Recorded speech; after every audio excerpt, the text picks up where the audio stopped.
সোর রে সোর কমু না তো কি কমু? সে চুরি করে তো ধরা পড়ছে, তাই তো সোর কইছি, তাই না? তাই আমার আম্মা কি চুরি করছে? কি চুরি করছি সেটা কি তুমি নিজ চোখে দেখো নাই? একটা তো চাক্ষুষ প্রমাণ পাইছো। এর বাইরেও সুযোগ পাইলে সে কি করে আব্বা জানো?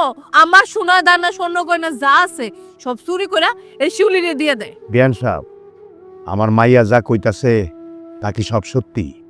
আপনার না যেটা কইছে সেটা সত্যি। আমি চুরি করছি, আমি চোর, আমারে শাস্তি দেন। তবুও বৌমা যেন আমার পোলারে চাইনা না যায়। সি সি বিয়ান সাহেব, শেষ পর্যন্ত আমার এই কথা শুনতে হইল যে আমার মাইয়া শাশুড়ি একজন চোর। হ, খালা চুরি করছে। তো এই খালায় টাকা পয়সা গাড়ি বাড়ি এইগুলো কোনো কিছু চুরি করে নাই। খালায় তার নিজের পুলার ঘরের ভাত চুরি করে খাইছে। এইবার কোন চেয়ারম্যান সাহেব, এই যে নিজের পুলার ঘরের ভাত চুরি করে খাইছে, এটার বিচার আপনি কি করবেন?